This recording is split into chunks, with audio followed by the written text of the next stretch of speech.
فاسألوا أهل الذكر إن كنتم لا تعلمون.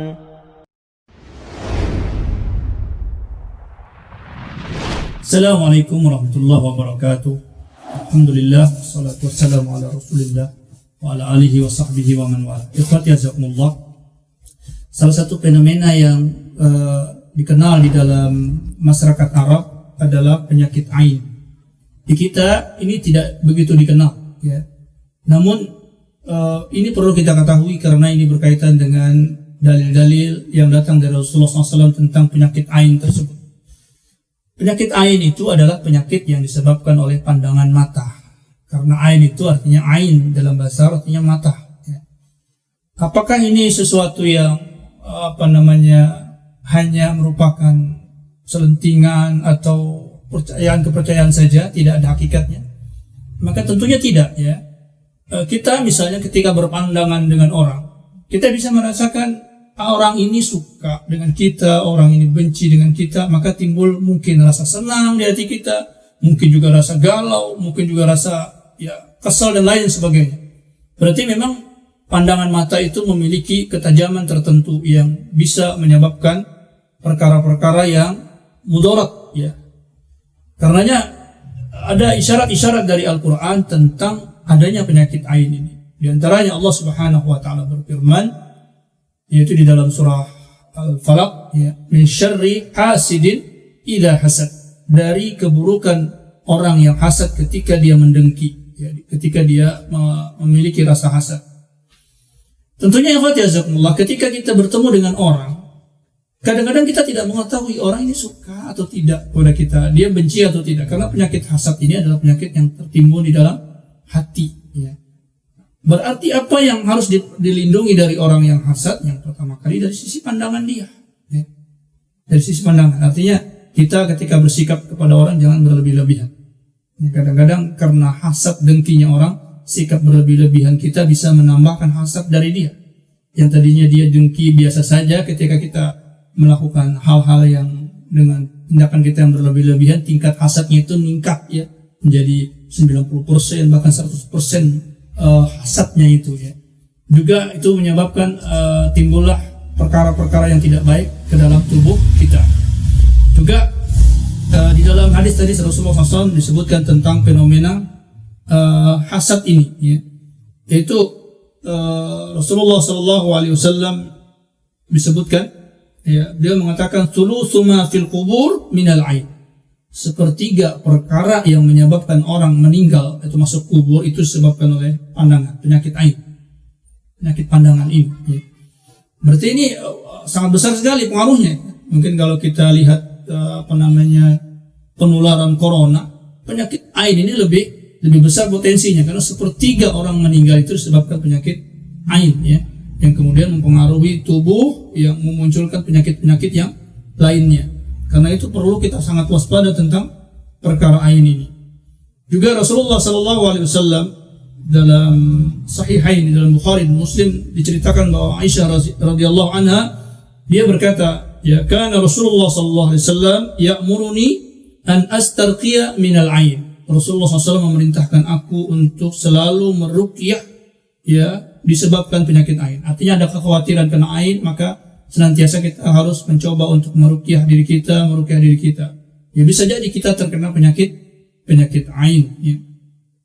Kemudian juga Rasulullah SAW bersabda, ya, dalam hadis Abdullah bin Abbas, beliau mengatakan al-ainu haqqun. Penyakit ain itu benar, ya, hak, ya, benar, bukan sesuatu yang ya, sesuatu yang terjadi. Maka Rasulullah mengatakan walau kana syai'u sabiqal qadari la sabaqathul ain. Kalau sesuatu itu telah didahului oleh takdir, maka sesungguhnya itu didahului oleh ain. Apa maksud hadis ini? Yaitu mungkin seseorang terkena musibah, sakit, itu takdir Allah. Yes, Allah lah yang menentukan seorang ini sehat, sakit. Tapi sebab-sebab penyakit itu selain dari ketetapan takdir Allah, wasilah paling utamanya itu lebih banyak didahului oleh sebab pandangan yang buruk ini. Maka Kalau kita mungkin ada rasa panas di tubuh kita, ada rasa sakit, demam, maka sebelum kita mengkonsumsi obat-obatan, maka kita meruqyah diri. Bisa jadi itu salah satu sebab dari penyakit ain, ya, sebagaimana sabda Rasulullah Sallallahu Alaihi Wasallam tadi. Ya. Juga bagaimana cara menyembuhkannya? Ya, dalam hadis Abu Daud, ya, dari Aisyah radhiyallahu anha qalat, dia berkata, "Kana ya'murul a'in fayatawadda'u thumma yaghtasilu minhu al-ma'in." Ya. Kata Rasulullah SAW, adalah Rasulullah SAW memerintahkan orang yang terkena ain ini untuk mandi. Ya. Jadi ketika kita terkena ain, misalnya ada orang sakit panas, dia sudah minum obat nggak sembuh, maka dia disuruh berwudu. Ya. Disuruh berwudu oleh Rasulullah SAW. Kemudian yaghtasilu, ya, minhu. Kemudian orang yang sakit ain ini berwudu dengan air wudu tadi, ya, di ruqyah air wudu tersebut, ya, kemudian dimandikan kepada orang yang terkena ain tersebut. Ya, ini dikeluarkan oleh Imam Ahmad dan Malik An-Nasa'i dan disahihkan oleh Imam Ibnu Hibban rahimahumullahu taala. Kemudian kalau kita bertanya apa sebab orang terkena ain, ya, tadi kita sudah sebutkan ain itu disebabkan oleh pandangan mata.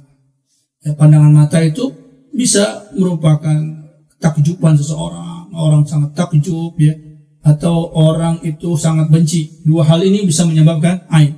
Ya, karena disebutkan Utsman bin Affan itu ketika melihat anak kecil begitu gantengnya, ya, cakep, maka beliau mengambil bedak hitam dan sedikit memberikan warna hitam di muka anak tersebut, ya. Maka beliau mengatakan ini untuk mengurangi ketakjuban seseorang sehingga anak ini terhindar dari penyakit ain. Ya. Juga disebutkan di dalam hadis Rasulullah SAW, dikatakan ada seseorang, ya, ketika Rasulullah SAW keluar ya, bersama Sahal bin Hunayf, yaitu menuju Mekah. Pada saat itu di satu tempat di Juhfah, ya, Sahal bin Hunayf ini mandi, ya, beliau mandi. Kemudian ada seseorang laki-laki yang putih, badannya bersih, ya, cakep, kulitnya juga sempurna. Ya, kemudian orang ini dipandang oleh Amir bin Rabi'ah. Ya, Amir bin Rabi'ah memandang orang yang cakep tadi itu. Kemudian Amir bin Rabi'ah ini mengatakan tidak ada orang yang hari itu aku lihat paling ganteng, paling cakep ketimbang orang tersebut. Ya. Maka kemudian ternyata setelah mengucapkan itu, Amir bin Rabi'ah ini terjatuh dia dan seperti lumpuh. Ya. Ya, maka kemudian fa'ata Rasulullah SAW, maka datanglah Rasulullah SAW, ya, kepada Rabi'ah ini. Faqila ya Rasulullah, ya, wahai Rasulullah SAW, halaka fi Sahal, apakah ada kecurigaan kau kepada Sahal, ya, Sahal bin Hunayf tadi? Wallahi ma yarfa'u ra'sahu, ya, dia sama sekali tidak mengangkat kepalanya. Wahal tattahimuna fihi min ahadin, ya, apakah kalian, ya, kata Rasulullah SAW, menuduh salah seorang di antara sahabatku? Qalu nadhara ilaihi Amir bin Rabi'ah, ya. Kemudian jadi maksudnya apa namanya, Sahal ini yang tadi orang yang ganteng itu Sahal itu, ya.